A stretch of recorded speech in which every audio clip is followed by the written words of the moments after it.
వాళ్ళు యేసు ప్రభు దేవుడనే ఒప్పుకుంటారండి. జన్మ పాపము లేదు అనేవాళ్ళు. కానీ ఒక కిటుకు మీకు తెలియదు, యేసు ప్రభు దేవుడని ఒప్పుకుంటారు కానీ సృష్టికర్త అయిన దేవుడని ఒప్పుకోరు. జన్మ పాపము లేదు అంటే యేసు ప్రభుల వారి పుట్టుక మానవ పుట్టుక సేమ్. అంటే ఆయనలో ఉన్న రక్తము నా రక్తం ఒకటైపోతుంది. అప్పుడు ఏం జరుగుతుంది అంటే మానవుని పాపము కొరకు ఏ ప్రయాచిత్తము అవసరం లేదు, యేసు రక్తము అవసరం లేదు. మానవుడు క్రియ పాపం జరిగించాడు గనక క్రియలు మార్చుకుంటే సరిపోతుంది. ఇక బాప్తిస్మములు తీసుకోవడము, యేసు రక్తము, ఆరాధనలు ఏం అవసరం లేదు. పరిశుద్ధాత్ముడు కూడా ఒక వ్యక్తి కాడు కనుక ఇప్పుడు దేవుడు త్రిత్వము కాదు. యేసు ప్రభు ఒక ప్రవక్త లేదా మనతోటి ఒక గొప్ప వ్యక్తి. పరిశుద్ధాత్మ వరాలు, ఈ స్వస్థతలు, ఈ ప్రత్యక్షతలు ఇవన్నీ రాంగ్. మేలు చేసిన వారు నిత్య జీవమునకు వెళ్ళుటకు లేస్తారు, కీడు చేసిన వాళ్ళు నిత్య నాశనానికి వెళ్ళడానికి లేస్తారు. చేసిన వాళ్ళే వీళ్ళు చేసిన వాళ్ళే. మరి జన్మ పాపం ఏది? విశ్వాసం మీద ఆధారపడని వాడు, మారు మనసు పొందని వాడు జన్మ పాపము లేదని ప్రయాణం చేసి యేసు దేవుడు కాదని, కృపావరాలు లేవని, దేవుడు త్రిత్వము కాదని బైబిల్ మొత్తం కొత్త బైబిల్గా రాసుకొని స్టోరేజ్ చేంజ్ చేసి పడేస్తారు. Praise the lord. అందరికీ వందనాలు. స్నేహితులారా, ఈ రోజు నుంచి నేను ఒక టైటిల్ మీద ఒక సిరీస్ని ప్రతి బుధవారం ఒక 2 బుధవారాల లేదా 3-4 వారాల దేవుడు ఎక్కడి వరకు నడిపిస్తే అక్కడి వరకు ఒక విషయాన్ని మీ ముందు ఉంచడానికి దేవుడు నన్ను ప్రేరేపించాడు. మనిషి పుట్టుకలో పాపమున్నదా? క్రీస్తు శరీరములో మరియమ్మ రక్తమున్నదా? జన్మ పాపము మనిషి లోపల ఉన్నదా లేదా అనే విషయంలో ఉన్నది అనే ఒక వర్గము, లేదు అనే ఒక వర్గము, ఈ 2 వర్గాలు క్రైస్తవ్యములో మొదటి నుండి సాగుతున్నాయి. అయితే జన్మ పాపము ఉన్నది అనేటోళ్ళకి లేఖన ఆధారాలు ఉన్నాయి, జన్మ పాపము లేదు అనేటోళ్ళకి లేఖన ఆధారాలు ఉన్నాయి. కానీ వీళ్ళ లేఖన ఆధారాల వీళ్ళ అభిప్రాయాన్ని వాళ్ళు ఒప్పుకోరు. ఆ లేఖన ఆధారముతో పుట్టిన ఆ వారి అభిప్రాయాన్ని వీళ్ళు ఒప్పుకోరు. అంటే వారి వివరణ వీళ్ళు ఒప్పుకోరు, వీరి వివరణ వాళ్ళు ఒప్పుకోరు. చాలా లేఖనాలు వీళ్ళకు ఉన్నాయి, వాళ్ళకు ఉన్నాయి, కానీ అది పూర్తిగా తెగుతలేదు. మాది కరెక్ట్ అని వాళ్ళు అనుకుంటున్నారు, మాది కరెక్ట్ అని వీళ్ళు అనుకుంటున్నారు. వాళ్ళది విన్నప్పుడు నిజం అనిపిస్తుంది, మధ్యలో చూసేవారికి వీళ్ళది విన్నప్పుడు నిజం అనిపిస్తుంది. అసలు ఏమిటి ఈ తర్జన భర్జన? ఒకవేళ ఇది రాంగ్ అయితే దాన్ని నమ్మే వాళ్ళు కూడా ఉండకూడదు, ఇది రాంగ్ అయితే దీన్ని నమ్మే వాళ్ళు కూడా ఉండకూడదు. తగ్గిపోవాలి భూమి మీద అంచెలంచెలుగా. ఈ జన్మ పాపం గురించి 13 సంవత్సరాల క్రితమే నా దృష్టిలో పడ్డప్పుడు ఈ భూమి మీద ఎక్కడైనా ఏదైనా తప్పుడు బోధ, దేవునికి విరుద్ధంగా ఎవరైనా మాట్లాడితే నాకు బాధ కలుగుతుంది. నేను స్పందించి నేను కూడా పరిశోధన చేస్తా, న్యాయంగా పరిశోధన చేస్తా. ఒకవేళ లేదనేటది కూడా దాంట్లో న్యాయం ఉందేమో అని కూడా ఆలోచిస్తా.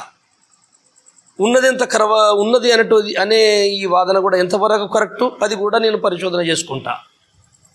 ఈ విధంగా నాకు మరి జన్మ పాపము ఉన్నది అని అనిపించింది. వాళ్ళు లేదు అనేది బోధ నాకు వినబడినప్పుడు నేను 2012లోనే ఒక డిబేట్ చేశాను. ఆ వీడియో మీరు క్లిప్ చూడొచ్చు.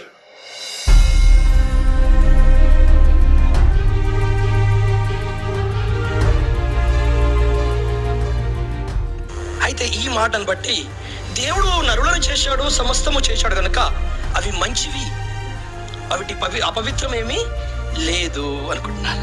నువ్వు ఏది తిన్న దినమున ఆయన ఏదైతే చెప్పిండో తినకూడదని, అది తిన్న దినమున నువ్వు నిశ్చయముగా చచ్చేదేవు.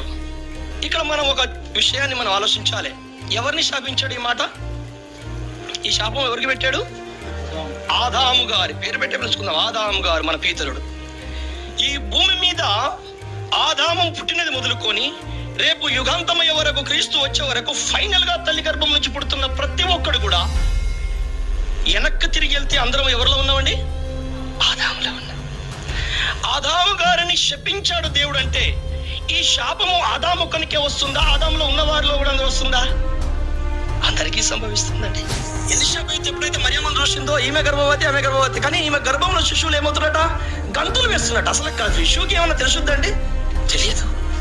అంటే దేవుడు ఆత్మచేత గర్భంలో ఉన్న వారిని కూడా పరిశుద్ధపరచాలట. 2012లో ఒక డిబేట్ కూడా చేశాను. అప్పుడు నాకు ఎవరు సహాయం చేయలేదు. సింగిల్ ఈ ప్రాంతంలో మంచిర్యాల్లో నైనా ఫంక్షన్ హాల్లో సింగిల్గా వాళ్ళ పబ్లిక్తో నేను, నా సంఘ పిల్లలు వచ్చారంతే పోరాటం చేశాను. చాలా వచనాలు ఇచ్చానండి. నమ్మేటోళ్ళు నమ్మారు, కానీ దాని వాదన పూర్తిగా పోతలేదు. ఎందుకంటే నా జన్మ పాపం లేదు అనేటోళ్ళ మనసు కూడా ఈ వివరణ పూర్తిగా వాళ్ళ మనసు నొప్పించలేకపోతుంది అన్నట్టు. అంటే ఎక్కడో మళ్ళీ ఏదో ఆటంకం. నేను చాలా ఒక 70 వచనాల దాకా ఇచ్చి ఉంటాను. నేను కూడా ఏం లెక్క పెట్టలేదు, మర్చిపోయా. నా సంఘ పరిచర్య, నా కుటుంబ బాధ్యత, నా బాధల్లో నేను సేవ చేసుకుంటూ సేవ భారంతో వెళ్ళిపోతే ఇక అది ములగిపోయింది ఎట్లాగే అని ఆ రోజు ఒక మాట అన్నా. నేను దుఃఖంతో ఇంటికి వచ్చి, నేను ఎన్నటికైనా ఈ సత్యం పూర్తిగా ఒకటి నేను పరిశోధన చేసి నేను చెప్పాలి నా దేశ క్రైస్తవ ప్రజలకని నేను అన్నాను, కానీ నెరవేర్చలేదు. ఎందుకంటే నాకున్న పరిస్థితులను బట్టి అసలు నేను ఇప్పటి వరకు బతుకుంటాను మన గ్యారంటీ ఉన్నదండి. కానీ దేవుడు ఎందుకు చాలా కాలం తర్వాత ఈ వీడియోలు ఇవన్నీ యూట్యూబ్లో వచ్చిన తర్వాత నేను విశ్వవిజ్ఞాన వేద పాటల కార్యక్రమాన్ని కొంతకాలంగా నడిపిస్తున్నా. ఇందులో మరి ఆ జన్మపాపం గురించి నాకు తెలిసిన కొంత సత్యాన్ని పెడితే బాగుండు కదా అని ఒకరోజు రాత్రి నాకు తలంపు వచ్చినప్పుడు రాత్రి పగలు నేను దానికోసం మళ్ళొక్కసారి న్యాయంగా ఆలోచించుదామని పరిశోధన చేశాను. ఆ పరిశోధనలో నాకు ఎలాంటి ఎదురైనాయో, ఎలాంటి వచనాలు ఎదురైనాయో, నేను ఏమనుకుంటూ దాన్ని నిర్ధారణ చేశానో ఇక మీరు ఈ రోజు నుంచి చివరి వరకు మీరు ఇదే తంతు వింటారు. చివరిలో ఒక ఆశ్చర్యకరమైనటువంటి సన్నివేశాన్ని మీ ముందు నేనుంచను, పరిశుద్ధాత్ముడు ఉంచుతాడు ఆయన సిద్ధమైతే. జన్మపాపం ఉందన్న వచనాలు మనము కొన్ని ఉదాహరణంగా వాళ్ళకి ఇచ్చాం. వాళ్ళకి ఎందుకు ఒప్పుకుంటలేరు అంటే దానికి వాళ్ళు ఏదో ఒక వివరణ ఇచ్చేస్తారు. ఉదాహరణకు కీర్తన గ్రంథము మనకు తెలుసు, 51వ కీర్తన 5వ వచనంలో దావీదు ఏమన్నాడమ్మా? నేను పాపములో పుట్టినవాడను, పాపములోనే నా తల్లి నన్ను గర్భమున. ఇది సరిపోతుంది కదా సోదరుడా అన్నాను. అందరూ అదే అంటున్నారు, పాపములో పుట్టాను అంటే. లేదండి, పాపము లోకములో ఉండేను గనక పాపమున్న లోకములో నా తల్లి ఉన్నది, ఆ పాప ప్రపంచంలో నేను పుట్టాను అని అలా దాన్ని వాళ్ళు మాట్లాడేస్తున్నారు. సరే అని చెప్పి నేను ఈ వచనం ఇచ్చాను డిబేట్లో. యోబు గ్రంథం 14వ అధ్యాయము 4వ వచనం కూడా నేనే కాదు, చాలా మంది నా సోదరులు ఇంతకంటే పెద్ద పెద్ద మంచి మంచి ప్రూఫ్లు చూపించారు. చదవమ్మా. పాప సహితములో నుండి పాపరహితుడు పుట్టగలిగిన ఎంత మేలు అని ఈ వచనం ఇచ్చామనుకోండి. అవును, పాపము సహితుడు అనగా ఒక బిడ్డని కలాలంటే వాడు ఒక 20-30 ఏళ్ళోడై ఉంటాడు కదా, పెద్దవాడే కదా. వాడు కన్న బిడ్డ వాడిలాగా పాపం చేయకుండా ఈ లోకములో ఎవడుంటాడండి? ఒకరిని చూసి ఒకడు పాపము, జన్మలో పాపము లేదు, మనిషి పుట్టిన తర్వాత పాపము జరుగుతున్న లోకంలో పుట్టడము ద్వారా జరుగుతున్న దాన్ని చూసి పాపము చేయడము వాడి మనసుకు వచ్చింది, వాడు చేశాడు. పాపము చేయడం ద్వారానే పాప అయిండు తప్ప జన్మతో ఎవరు పాపులు కాదు. ఎందుకంటే దేవుడు సృజించినటువంటి ఆదాము పాపము చేసిన తర్వాతనే పాపమయ్యాడు. లేదండి, వారిలో ఒక స్వభావం ఉంది, ఆ స్వభావము పాప స్వభావము అని మనము యాకోబు పత్రిక 1వ అధ్యాయం 15వ వచనం ఇది తీసామనుకోండి. అప్పుడేమవుద్ది?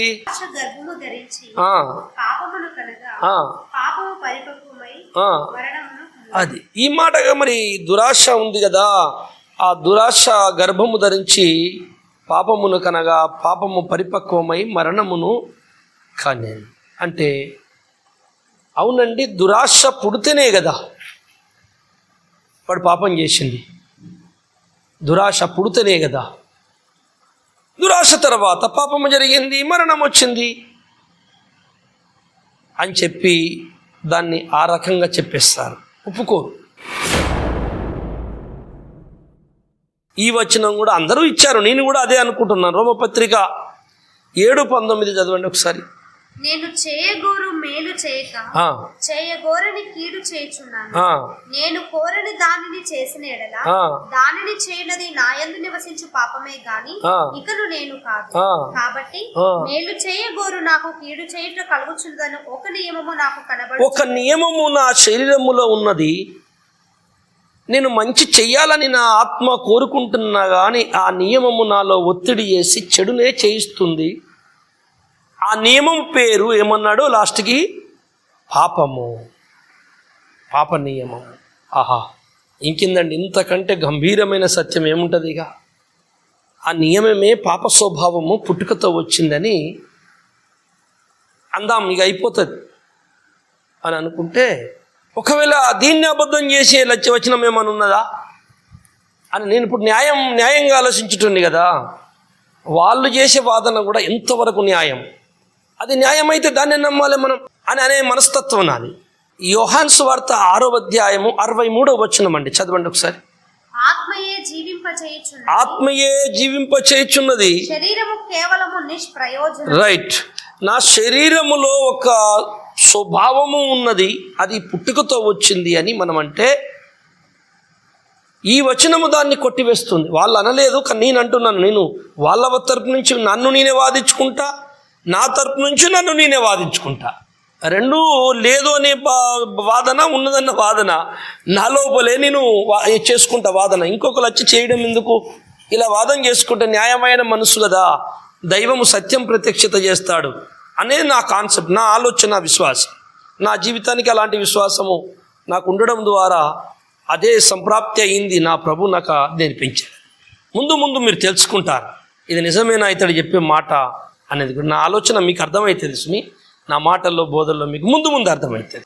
శరీరము కేవలము నిష్ప్రయోజనము, ఆత్మయే జీవింపజేయుచున్నది అన్నప్పుడు పౌలు చెప్పిన మాటకు జన్మ పాపము ఉన్నది అంటే పుట్టుకతో పాప స్వభావం ఉన్నది అని ఆ 7వ అధ్యాయంలో ఉన్నటువంటి మాటకిస్తున్న వివరణ ఈ వచనం అడ్డం తిరుగుతుంది. ఏంటంటే పుట్టుకతో నా శరీరమందు పాప నియమం ఉన్నది, నా శరీరమే చేస్తున్న పాపం, అది నేను కాదు, నా ఆత్మ పరిశుద్ధమే అంటున్నప్పుడు ఇక్కడ లేఖనం చెప్తుంది శరీరము నిష్ప్రయోజనము, ఆత్మయే జీవింపజేయుచున్నది. అంటే ఇప్పుడు పాపము కలిగినది, పాప స్వభావం కలిగినది, పాపము చేయగలిగేది శరీరమా ఆత్మనా అంటే శరీరం చెయ్యదండి.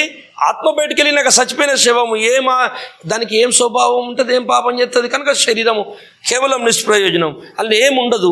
మరి పాపము ఎలా జరిగింది? ఆత్మ ప్రేరేపణతోనే జరిగింది. అయితే ఇప్పుడు ఆ వ్యక్తి పాపము చేస్తే తప్పెవరిదై ఉండాలి? ఆత్మదై ఉండాలి. మరి ఆత్మ పరిశుద్ధము, శరీరంలో నియమం నన్ను ఇట్లా చేస్తుంది అంటున్నాడు కదా. అంటే ఇప్పుడు ఈ మాట చెప్తే ఇది కూడా నిలవదు, దీన్ని కూడా వాళ్ళు కొట్టేస్తారు. జన్మపాపం లేదేమో, నేను తప్పుగా ఆలోచిస్తున్నానా నా వాదన గెలిపించుకోవడానికి?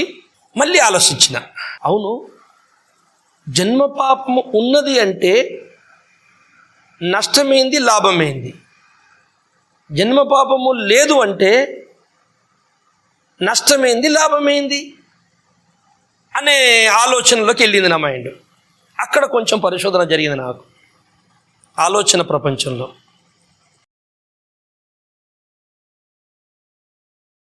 జన్మపాపము లేదు అన్నమనుకో, ఈ ఉన్నదని నమ్ముతున్న నేనేమనుకుంటానంటే నా ప్రభు పుట్టుక అబద్ధమా? మనిషి జన్మ నుండి పరిశుద్ధుడు అని చెప్పి మనం అనుకుంటే ప్రభు ఆ పాపల కొరికే వచ్చాడు కదా, ఆయన పుట్టుక పరిశుద్ధమై ఉన్నది కదా, ఆయన కన్యక పుట్టాడు కదా, ఆయన ఏ పాపములో చెరనివాడు, పాపము లేనివాడు కదా. అప్పుడు ఆయన ప్రత్యేక పుట్టుక అబద్ధం అయిపోద్ది. నేను పాపము లేనివాడని చెప్పుకున్నాడలా దేవుణ్ణి అబద్ధకుని చేసినామని అవుతా కదా అని ఒక వాదన అనిపించింది. రెండోది, జన్మపాపము లేదు అంటే రెండో వైపు వాదన.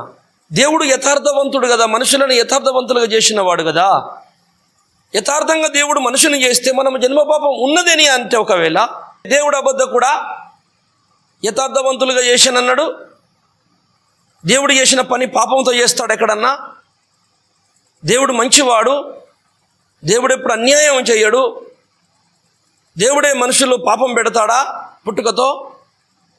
ఆయన గర్భఫలం ఇచ్చేవాడు కదా, యెహోవా తల్లి గర్భమందు రూపుదిద్దువాడు కదా. పుట్టుకతోనే నిన్ను నా అరచేతిలో చూసుకుంటే నీ తల్లి గర్భం నెరుగుదని అన్నాడు కదా. అయితే అటువంటి దేవుడిచ్చిన ఫలములను పాపం అంటే దేవుని అవమానపరిచినట్టు బాధ పెట్టినట్టు అవుతుంది సుమి అని ఒక వాదన ఉంటుంది. జన్మ పాపం లేదు అంటే, ఉన్నది అంటే ఈ ప్రాబ్లం వస్తుంది. ఈ లేదు అన్నలోకి వచ్చే లాభాలు ఏంటి? మళ్ళీ అట్లా ఆలోచించిన జన్మ పాపము లేదు అంటే యేసుప్రభుల వారి పుట్టుక మానవ పుట్టుక సేమ్. మనుషులకు పుట్టిన ఈ పుట్టుక మరి పురుషుని సహాయం లేకుండా పుట్టిన ఆ పుట్టుక రెండూ సేమ్ అయిపోతే అంటే ఆయనలో ఉన్న రక్తము నా రక్తం ఒకటైపోతుంది. అప్పుడు ఏం జరుగుతుందంటే మానవుని పాపము కొరకు ఏ ప్రయాచిత్తము అవసరం లేదు, యేసు రక్తము అవసరం లేదు. మానవుడు జన్మ క్రియ పాపం జరిగించాడు కనుక క్రియలు మార్చుకుంటే సరిపోతుంది. దీనికి యేసు రక్తం ఎందుకు ఇక అనే దానికి దారి తీస్తుంది జన్మ పాపం లేదంటే. అప్పుడు ఇక బాప్తిస్మములు తీసుకోవడము, యేసు రక్తము, ఆరాధనలు ఏం అవసరం లేదు. బైబిల్ చదువుకొని నీతిగా బతుకుతే, క్రియల ద్వారా యేసు ప్రభులాగా జీవిస్తే, ఆయన మనకు మాదిరై ఉన్నాడు అని దారి తప్పిపోతుంటాం. మెల్లమెల్లగా తప్పిపోయి ఎప్పుడు ఏమవుతుందంటే పరిశుద్ధాత్ముడు కూడా ఒక వ్యక్తి కాడు కనుక ఇప్పుడు దేవుడు త్రిత్వము కాదు. యేసు ప్రభు ఒక ప్రవక్త లేదా మనతోటి ఒక గొప్ప వ్యక్తి, మంచి వ్యక్తి, మనకు దారి చూపే వ్యక్తి. అందుకే దేవుడు ఒక్కడే, యేసు దేవుడు కాదు అని అంటాం. యేసు దేవుడు కాదని అయిపోయిన తర్వాత ఇక టోటల్గా బైబిల్ యొక్క సారాంశమే మారిపోతుంది. పరిశుద్ధాత్మ లేడు, ఆయన ఒక వ్యక్తి, త్రిత్వము కాదు కదా. ఇక దేవుడు త్రిత్వము కాదా వీళ్ళ దృష్టికి? మానవుడే. యేసుప్రభుల వారు మన తోటివాడు, మన పెద్దన్నయ్య, మంచివాడు అంతే. కనుక త్రిత్వము కాదు కనుక పరిశుద్ధాత్మ వరాలు, ఈ స్వస్థతలు, ఈ ప్రత్యక్షతలు ఇవన్నీ రాంగ్. ఇక ఎక్కడికి దారి తీస్తుందో చూడండి, జన్మపాపం లేదంటే. అయితే వీళ్ళు ఎట్లంటే నిజమని అదంతా తెలుసుకొని బాగా ఆలోచన చేస్తారు. సోదరులారా, మనకి దేవుడప్ప చెప్పిన ఈ బాధ్యత, మన తండ్రి పిల్లలందరూ మాయలో క్రైస్తవ్యము పడిపోయారు. దేవుడు త్రిత్వం అంటారు, ఒకటి అంటారు, ముగ్గురు అంటారు, మాయలో పడిపోయారు.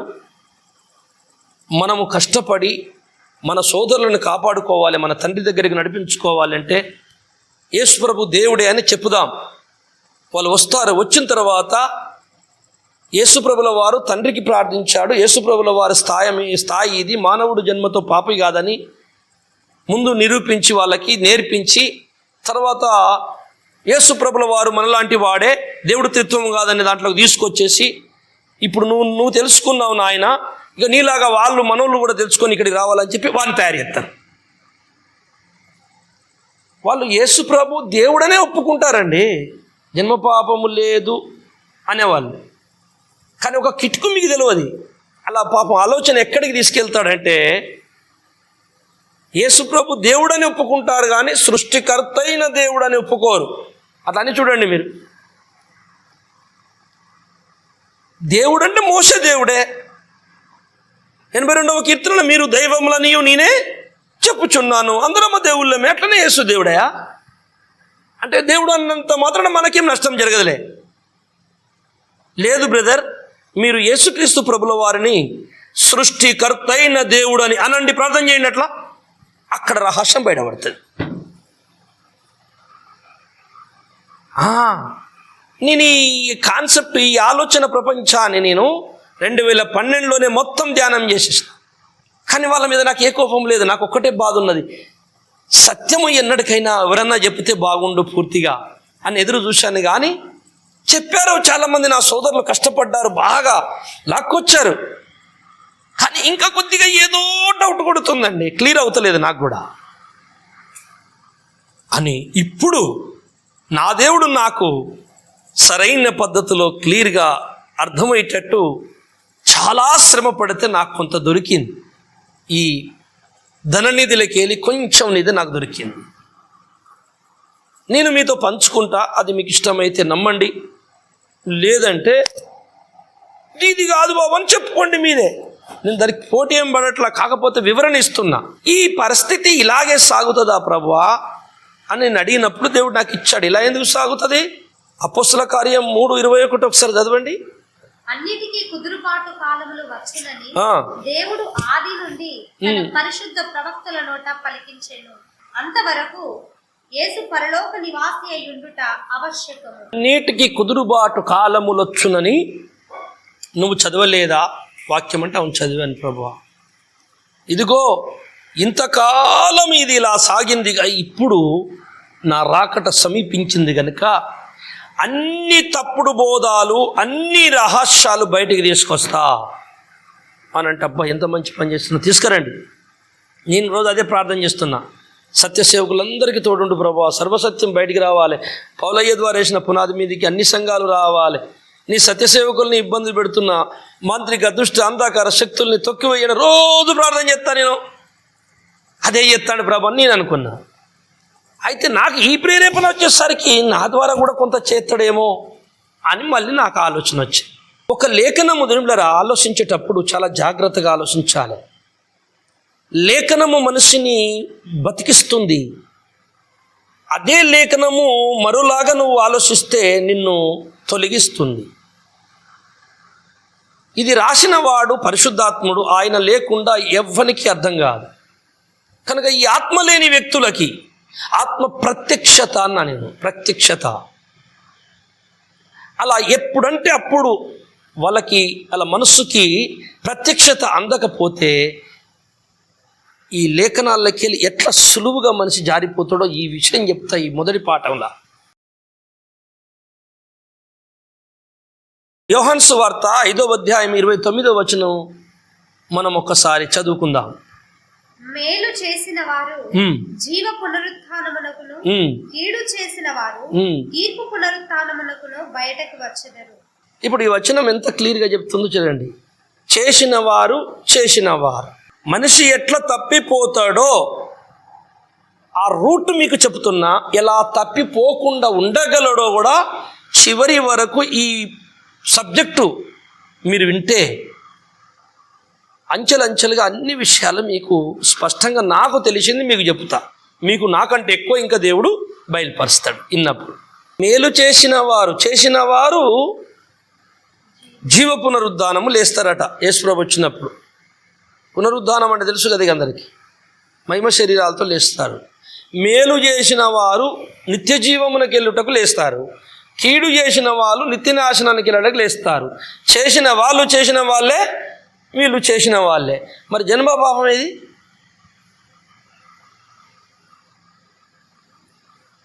మరి ఇట్లా ఉన్నప్పుడు లేఖనాలు సాతాను తెలివిగా ఎందుకు వాడుకోడు? మేలు చేశాడట అతడు చేసినందుకు పునరుద్ధానము పరలోకం వెళ్ళాడా? మేలు చేసినందుకు వెళతాడా? లేదా అతడికి ఉన్న పాపము ద్వారా యేసు రక్తంతో కడగబడడం ద్వారా పరలోకం వెళ్తారా? అంటే ఇప్పుడు యేసు రక్తంతో పని లేదు ఇక్కడ. మళ్ళీ కీడు చేసిన వాడు మేలు చేశాడు అనుకో, పరలోకానికి వెళ్ళిపోతాడు. యేసు రక్తము, ఆరాధన, ఈ ఆదివారం చర్చీలు, కూడికలు అన్నీ ఎందుకండి? ఎవరింట్లో వాళ్ళు బైబిల్ చదువుకోండి. మీరు తింటున్న భోజనమే యేసు శరీరం, తాగుతున్న యేసు రక్తం అని ఊహించుకోండి. ఇగో ఇక్కడికి దారి తీస్తుంది ఏ జన్మ పాపము లేదు అంటే. చాలా అనర్థాలు ఏర్పడతాయి. మీకు ఇంకొక ఆశ్చర్యకరమైన వచనం మీ ముందు ఉంచుతాను. మత్తయి సువార్త 25వ అధ్యాయము 41వ వచనం చదవండి. అప్పుడు ఆయన ఎడమ వైపున ఉండువారిని చూచి, శపింపబడిన వారలారా, నన్ను విడిచి అపవాదికిని వాని దూతలకును సిద్ధపరచబడిన నిత్యాగ్నిలోనికి పోవుడి. నేను ఆకలి గొంటిని, మీరు నాకు భోజనము పెట్టలేదు. తప్పిగొంటిని, మీరు నాకు దాహమీయలేదు. పరదేశినయుంటిని, మీరు నన్ను చేర్చుకొనలేదు. దిగంబరునయుంటిని, మీరు నాకు బట్టలియలేదు. రోగినై చెరసాలలో ఉంటిని, మీరు నన్ను చూడరాలేదని చెప్పును. ఆయన వచ్చినప్పుడట 2 గుంపులట, ఒకటి మేకల గుంపు, ఒకటి గొర్రెల గుంపు. అయితే ఈ మేకల గుంపుల వాళ్ళంటే నరకానికి వెళ్ళేవాళ్ళు, గొర్రెల గుంపు అంటే స్వర్గానికి వెళ్ళేవారు. వీళ్ళు ఏం చేసిర్రంటే యేసు ప్రభుకు ఆకలి అయితే అన్నం పెట్టిర్రట, రోగి అయితే చూడటానికి వచ్చిర్రట, నీళ్ళు ఇచ్చారట, తనతో అంటే మీకు ఎప్పుడు ఇచ్చినాం సార్ మీరు మాకు ధనవంతులు కదా అని అంటే, మిక్కిలి అల్పులైన నా సోదరుల కంటే లోకంలో మీరు దాన ధర్మాలు అనేకులని మీరు సహాయం చేశారు కదా, పుణ్యకార్యాలు చేశారు కదా, అది నాకు చేసినట్టే మీరు పరలోకం వెళ్ళండి, మీరు చేయలేదు కదా పుణ్యకార్యాలు నరకం వెళ్ళండి అంటున్నాడట. ఇక్కడ యేసు రక్తము, శరీరము, మారు మనసు, పరిశుద్ధాత్మ, కృపావరాలు ఏది లేదండి, ఏ కథ లేదు ఇక్కడ. అప్పుడు ఎట్లా మరి దీన్ని ఎట్లా అర్థం చేసుకుందాం అంటే, ఈ వాదన బట్టి చూస్తే క్రియ పాపము ఉన్నది, జన్మ పాపము లేదు. యేసు ప్రభు దేవుడు కాదు, యెహోవా దేవుడు ఒక్కడే. కృపావరాలు అన్ని దెయ్యాల మాటలై వదిలేయండి. అవి ఎప్పుడూ బైబిల్ రాసినట్టు అప్పుడే నడిచినే వదిలేశారు, దేవుడు తీసేశాడు, ఆగిపోయినాయి. ఇవన్నీ అనుకోవాల్సి వస్తుంది. ఎందుకంటే అదేం లేదు, మంచి పనులు చేసిన వాళ్ళు ఇటు వెళ్తారు, చెడ్డ పనులు చేసినట్టు వెళ్తారు. యేసు రక్తం ఏంది, ఇదంతా ఏంది? ఆయన మన కోసం మంచి మార్గం చూపిస్తేందుకు పుట్టాడు. ఒక మంచి ప్రవక్త, మంచి వ్యక్తి, మనకంటే శ్రేష్ఠుడు, మానవుని కంటే శ్రేష్ఠుడు, కొంచెం ఆత్మ కలిగిన వ్యక్తి, ఆత్మతో నడిపింపబడిన గొప్ప ప్రవక్త. నీతి నిమిత్తం నీతిగా బతికినందుకు చంపేశారు, తన దేవుడు లేపి తీసుకెళ్ళిపోయాడు సార్, అంతే. దానికి దీనికి ఏం సంబంధం? ఎవడు మంచి పని చేస్తే వానికే పరలోకం. అక్కడికి దారి తీసింది. ఇక చాలా ఇక నేను చెప్పాల్సింది ఏమున్నది? అసలు ఇంతకీ ఉన్నదా అంటారా లేదంటారా? ఒక సంగతిని స్పష్టంగా నేను చివరి వరకు మిమ్మల్ని తోలుకొని చేయబట్టుకొని నడిపిస్తూ ఏ కోనకు తీసుకెళ్తే అది బయటపడుతుందో లేదు అని నా సోదరులకు కూడా అర్థమైపోతుంది. బైబిల్లో కొన్ని లేఖనాలలో ఉన్నటువంటి సంగతులు కొంతనేమో ఆధారం, కొన్ని ప్రశ్నలకు, కొన్ని సందేహాలకు ఆ లేఖనాలలో కొన్నిటికి కొంతవరకు ఆధారం దొరుకుతుంది. కొంతనేమో విశ్వాసం మీద ఆధారపడమని పరిశుద్ధాత్మ చెప్తాడు. ఇది కొన్ని లేఖనాలలో, కొన్ని వివరణలకు, కొన్ని ప్రశ్నలకు. కానీ ఎక్కువ శాతం ప్రశ్నలకు లేఖనాలలోనే ఆధారం దొరికిపోతుంది, బయట విశ్వాసం లేకుండానే ఆధారం దొరికిపోతుంది. కానీ కొన్ని లేఖనాలకు విశ్వాసం మీద ఆధారపడమని పరిశుద్ధాత్ముడు చెప్తాడని ఈ మాటను మీరు గుర్తుపెట్టుకోవాలి. ఆ మాట గట్టిగా గుర్తుపెట్టుకోవాలి. ఇక చివరి వరకు పరిశుద్ధాత్ముడు అన్నాడు. అయితే మరి దానికి లేఖన ఆధారాలే ఉండవా అని నేను అంటలేదు. నీ పరిశోధనలో కొంతవరకు దొరుకుతుంది. నీ ప్రశ్నకు సమాధానం లేఖనాల్లో కొన్ని విషయాల్లో, అన్నీ కాదు. అయితే మిగతా విషయంలో నువ్వు విశ్వాసం మీద ఆధారపడు అంటుంది పరిశుద్ధాత్ముడు అంటాడు. అలా ఆధారపడము ద్వారా ఏం జరుగుతుందంటే, లేఖన కాంతిలోనే నీవు చూడలేని మర్మాన్ని చూపించి నీకు తెలియపరుస్తాడు పూర్తి సత్యం. అందుకే దావీదుకి సంగతి పూర్తిగా తెలిసి అప్పుడు అంటాడు 119వ కీర్తనలో ఈ మాట, నీ ధర్మశాస్త్రమునందు ఆశ్చర్యమైన సంగతులు కొన్ని ఉన్నాయి, నీ ధర్మశాస్త్రమందు, నీ లేఖనముల యందు, నీ వాక్యమందు ఆశ్చర్యమైన సంగతులు కొన్ని ఉన్నాయి ప్రభువా, వాటిని నేను చూడాలనుకుంటున్నాను. అయితే నేను చూడగలగాలంటే నా కన్నులు నువ్వు తెరువుము. ఆ తెరిచెట అయిన పేరే పరిశుద్ధాత్ముడు. ఈ వ్యక్తిని మీరు చాలా చివరి వరకు గుర్తుపెట్టుకోండి. నా ప్రసంగంలో ఈ ప్రసంగమే కాదు, భూమి మీద ప్రతి క్రైస్తవుడు ఈయనను మర్చిపోవద్దు, గుర్తుపెట్టుకోండి. ఈయన పాత్ర చాలా ప్రధానమైనదిగా నాకు దేవుడు చూపించిన తర్వాత నాకు సత్యం దొరికింది. దేవునికి స్తుతి కలుగునుగా. అహంకారము పనిచేయదు స్నేహితులారా. అహంకారము సత్య పరిశోధకులకు పని చేయదు. చిన్నపిల్లల మనసు కలిగి ఉండాలి సత్య పరిశోధకులు. ఏదైనా సత్యము తెలిసిందిరా అంటే చెప్పిన వాడు ఎటువంటి వాడన్నా కానీ, వాడు చిన్నవాడే కానీ బీదవాడే కానీ మనం అంగీకరించేటట్టు ఉండాలి మన మనసు. ఒకటి, అబద్ధము చెప్పేవాడు ఎంత గొప్పవాడన్నా కానీ, నియంత కానీ, రాజు కానీ, సామ్రాజ్యాధిపతి కానీ, ఎంత గొప్పవాడే కానీ అబద్ధం చెప్పినప్పుడు నీకు అసలే లోబడనాలి. దానివలన ప్రాణాలు పోయినా పర్లేదు. అదే చేశాడు బాప్తిసం ఇచ్చే యోహాను. రాజుకే ఎదురు చెప్పాడు, తప్పు చేశా, మీ తమ్ముని భార్య ఉంచుకొనే అన్నందుకు తలకే నరికి. సచ్చినా పర్లేదు కానీ నేనైతే ఊకొని రాబోయి, నా లోపల సత్యం చెప్పకపోతే నా పరిశుద్ధాత్మ నన్ను చంపుతాడు. లోపల ఈ మంట కంటే నువ్వు కొట్టిన దెబ్బ ఒక్కసారే చచ్చిపోతావు. కానీ అబద్ధము చెప్తే సత్యవంతులు హృదయములో ఉండే వేదన అది ఒప్పుకొని వదులుకునేంత వరకు మనల్ని కొరుకుతూ ఉంటుందండి మమ్మల్ని. నాకు తెలుసు ఆ అనుభవం రోజు నాకు. అది అట్లా పడదే, అది కుదరని పంచేది, చెప్పాల్సిందే, దాచేదే లేదు. నేను ఒక మాట అన్నాను, ఈ మాటను బైబిల్లోకి వెళ్ళి చూపించగలవా అని మీరు అడుగుతారు. ఏమన్నాను? లేఖనాలలో కొన్ని విషయాల్లో తక్కువ సందర్భాలలో ప్రశ్నగా కనపడుతున్న కొన్ని లేఖనాలు మనకు కొంత ఆధారమే దొరుకుతుంది సుమి, భౌతిక అక్కడ అక్షరార్థంగా. మిగతాది మన విశ్వాసం మీద ఆధారపడమని ఎవరు చెబుతున్నారు అంటున్నా నేను? పరిశుద్ధాత్మ. అట్లా ఎట్లుంటుందండి? లేఖనాలు మొత్తం ఆధారం అంతా లేఖనాల్లో తప్పకుండా ఉంటుంది. లేఖనం టు లేఖనమే ఇప్పుతుంది. సందర్భం అంతా విశ్వాసం అంటే ఆధారం లేకుండా నమ్మమంటున్నాం, లేఖన ఆధారం ఇవ్వాలి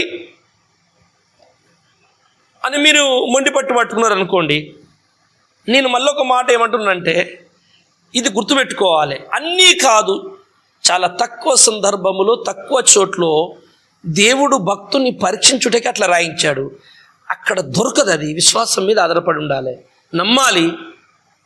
ఆ నమ్మకముని పరీక్షలో గెలిచినాక నీకు తెలియని కనువిప్పు కలగజేస్తాడు. ఇది నా జీవితంలో జరిగింది, మీకు చెప్తున్నాను. అది నిజం అంటారండి, అట్టెట్లా జరుగుతుందండి? అటువంటి ఆధారాలు లేని లేఖనాలు ఉంటాయండి ఎక్కడన్నా?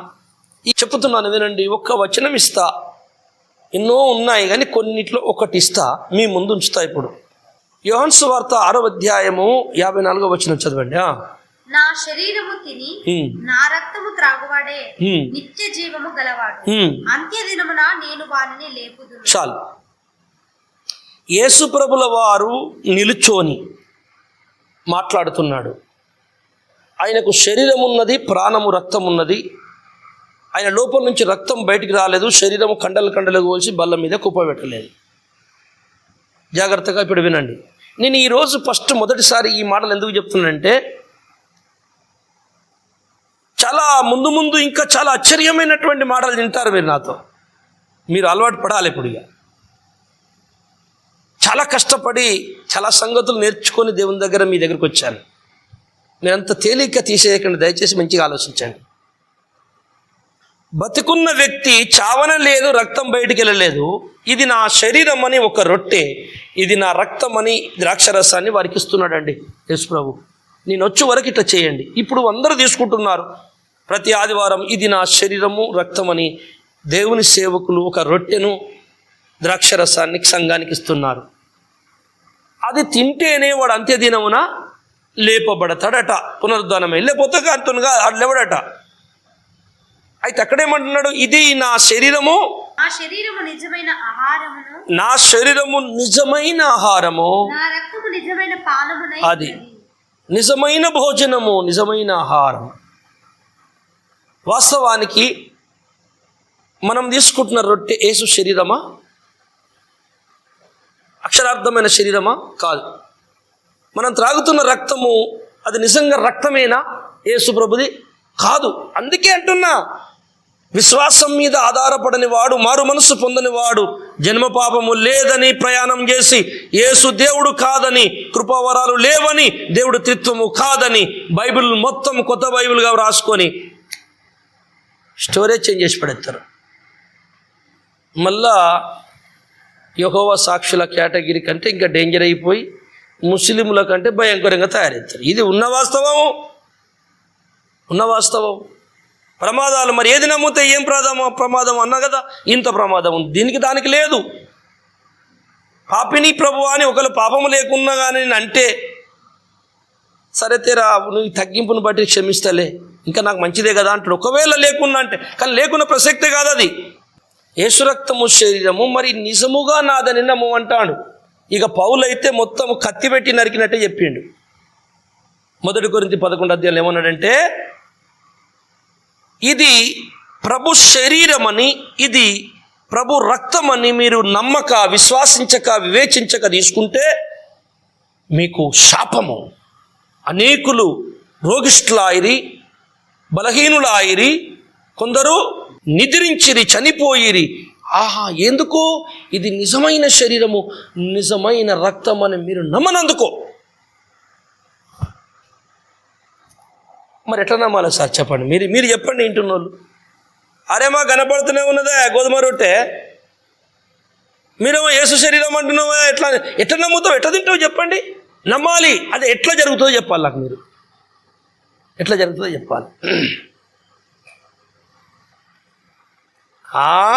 ఇక్కడనే దేవుడికి పనిచేసేది మనకు. అయినను మీరు యేసు శరీరము రక్తమని నమ్మాలి, విశ్వసించాలి. అదిగో నేను అన్నది అదే మాట. కొన్ని లేఖనాల్లో డైరెక్ట్గా అక్షరార్థంగా, కొన్ని లేఖనాలలో మీకు ప్రశ్నకు సమాధానం దొరకదు, కొంత దొరుకుతుంది, కొంత దొరకదు. అది విశ్వాసం మీద ఆధారపడుతుంది అన్నదే కందుకు నేను. మరి అది విశ్వాసంతోనే ఆగిపోతుందా? అది నిరూపింపబడదా? నిరూపింపబడుతుంది. ఆ కొద్దిగా ఆగాలి.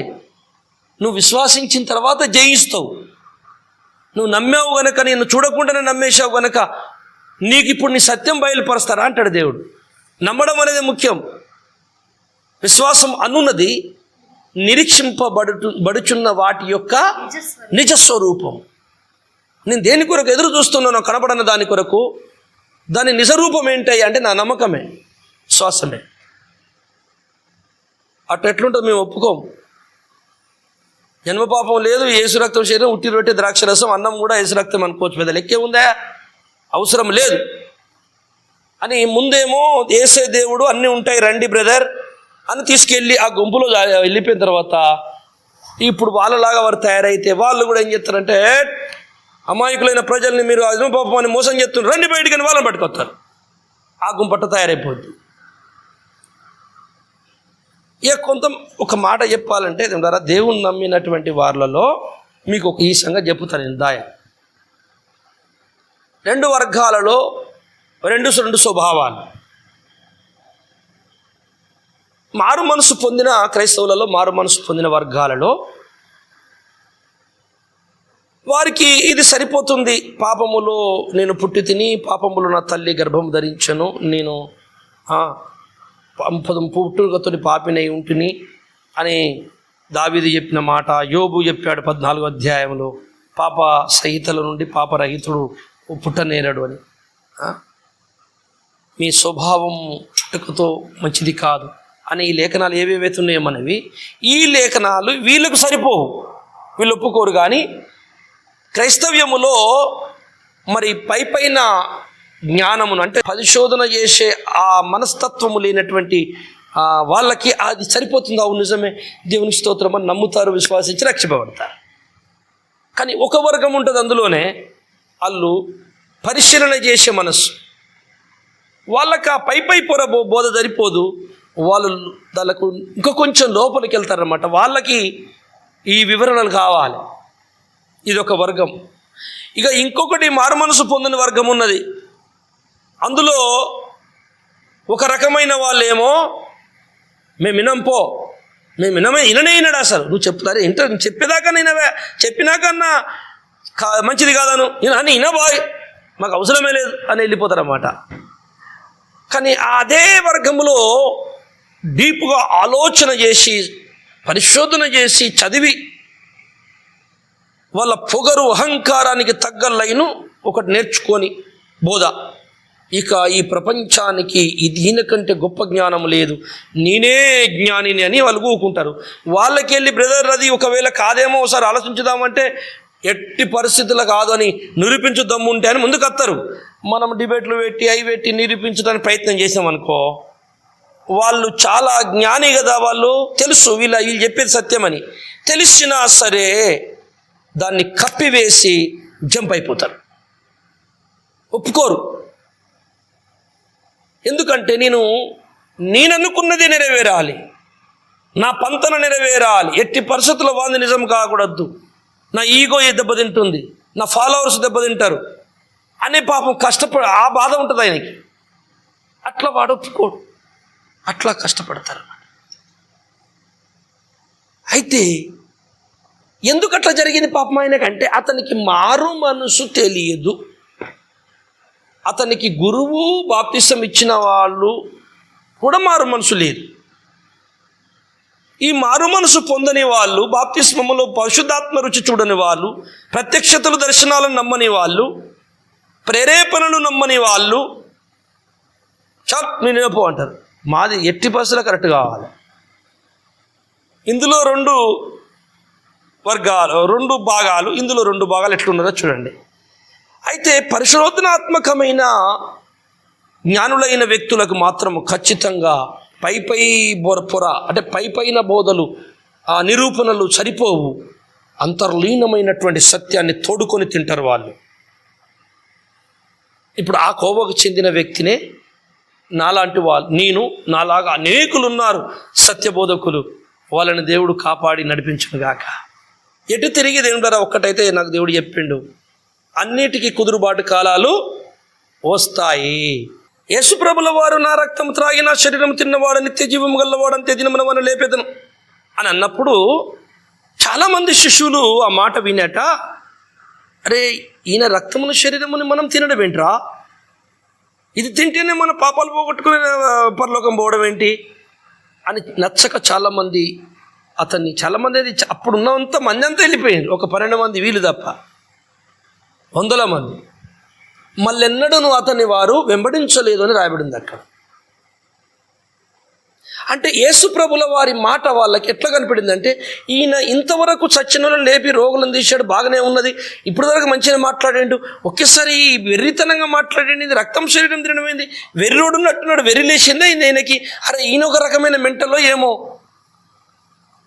అరే ఇతను నమ్ముకొని మనం ఏదో దేవుని ప్రవక్త అనుకొని రక్షకుడు అనుకొని మనం మోసపోయాం రా అని ఇంటికి వెళ్ళిపోయాను. కొన్ని లేఖనాలు మీకు అట్లనే కనపడతాయి, కానీ వాళ్ళు నమ్మలేదు. 12 మంది అన్నారు, మీరు కూడా వెళ్తారా, మేము ఎక్కడికి వెళ్ళాలా సార్, నువ్వే జీవాధిపతివి. వీళ్ళు నమ్మారు. ఇప్పుడు అదే జరుగుతుంది, చివరి వరకు అదే తంతు. కొన్ని విషయాలు దేవుడు కావలసుకొని నీకు అర్థం కానియాడు, అర్థం కాకుండా నువ్వు మంచోని విత్తండి నమ్ముకుంటూ ఉండాలి. ఆ నమ్మకాన్ని బట్టి, నీ యథార్థమైన ఉదాహరణ బట్టి సత్యాన్ని గోచరింపజేస్తాడు యేసయ్య. 1 కొరింథీ రాసిన పత్రిక 1వ అధ్యాయం 25వ వచనం చదవండి. దేవుని వెర్రితనము మనుష్య జ్ఞానము కంటే జ్ఞానము గలది. దేవునికి ఎర్రితనం ఉంటుందా? దేవునికి బలహీనతలు ఉంటాయా? ఇప్పుడు చూడండి, జ్ఞానం లేకపోతే ఏమవుతుందో మోసం. అంటే దేవునికి వెర్రితనం ఉన్నది, దేవునికి బలహీనత ఉన్నది, కానీ అవిటికంటే మనకంటే గొప్పయాట అవి అనుకోవాల్సి వస్తుంది. కొన్నిసార్లు దేవుడు మాట్లాడింది ఇది తప్పు అని అనిపించినప్పుడు ఏం చేస్తాడు, ఆయన తప్పు అనొద్దు కదా అని చెప్పి తన సొంత జ్ఞానంతో ఒక రూట్ తయారు చేసుకుంటాడు. అలా కాకుండా ఈ చెప్పబడిన దాని మీద విశ్వాసం పెట్టి ఉంచుతా, నాకు అర్థం కాకపోయినా ప్రభు చెప్తాడేమో చూస్తా అని నమ్మకం పెట్టుకొని ఉండడు. ఆ రాంగ్ రూట్లో అతడు వేసుకున్న పునాదే దెబ్బతీస్తుంది. వెర్రితనము దేవునికి ఉంటుందా? బలహీనత దేవునికి ఉంటుందా?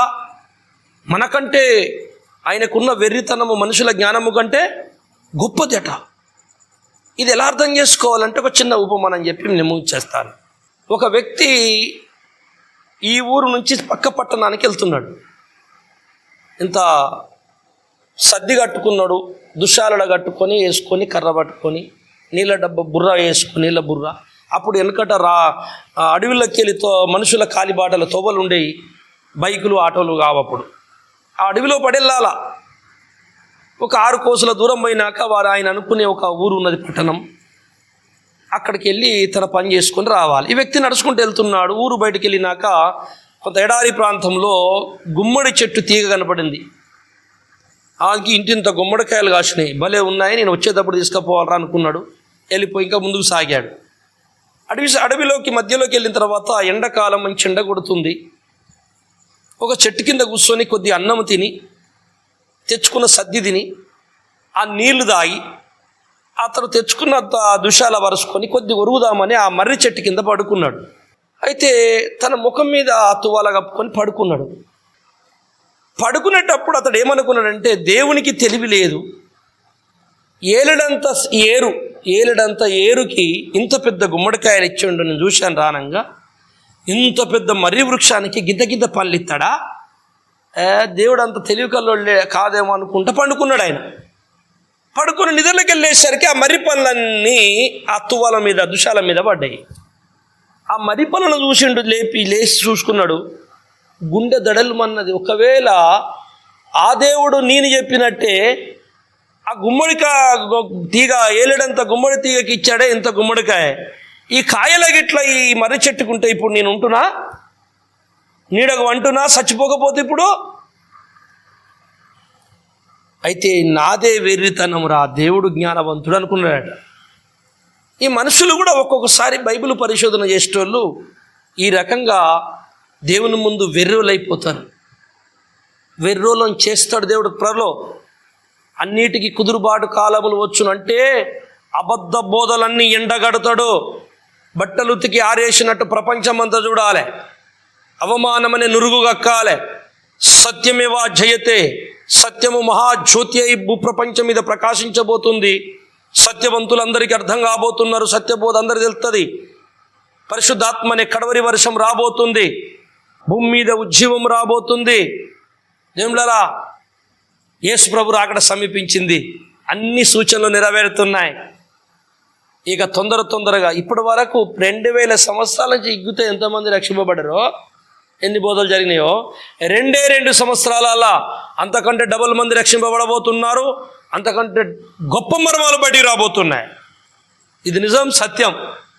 ఎందుకంటే ఒక్క 30 ఏళ్ళ కిందికి వెళ్తే ఈరోజు మీరు చూస్తున్న ఈ వీడియో, ఈ సెల్లు సౌలత లేనే లేదు. 30 ఏళ్ళ డిఫరెంట్ ఎంత భయంకరంగా ఉందో చూడండి, ఎన్ని సిస్టమ్స్ వచ్చినాయో చూడండి. వెనకపోతే అన్ని వేల సంవత్సరాల దగ్గర డెవలప్ లేదు, ఓన్లీ 30 ఏళ్ళలో ఇంత ఎట్లయింది. అలాగే విత్ ఇన్ 2 ఇయర్స్లో దేవుని ప్రణాళికలు ఎంత ఏలనుకున్నంత చేస్తాడు. ఎందుకంటే అన్ని టెక్నాలజీలు రెడీ ఉన్నాయి, ఇక్కడే కూర్చొని ప్రపంచంతో మాట్లాడచ్చు. సాతాను సృష్టించిన ఈ టెక్నాలజీని దేవుడు తన సృష్టిలో వాడుకోబోతున్నాడు. ఎవడు తోడుకున్న గోతుల్లో వాడే పడతాడు. దేవుని మీద ఆధారపడ్డవాడు గట్టు మీద ఉంటాడు. ఇది నిజం, సత్యం. కనుక ఈ పాఠము నేను ఇక్కడితో ముగిస్తున్నట్లేను.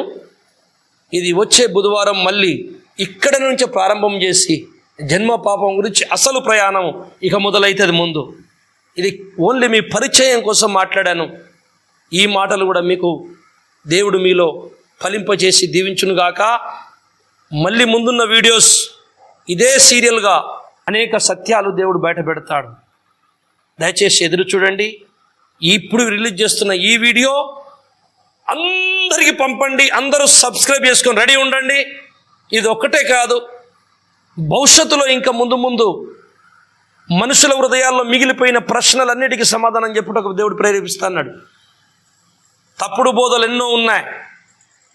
చాలామంది ప్రయాణం నాలాగా పని చేస్తున్నారు, జరుగుతూనే ఉంది.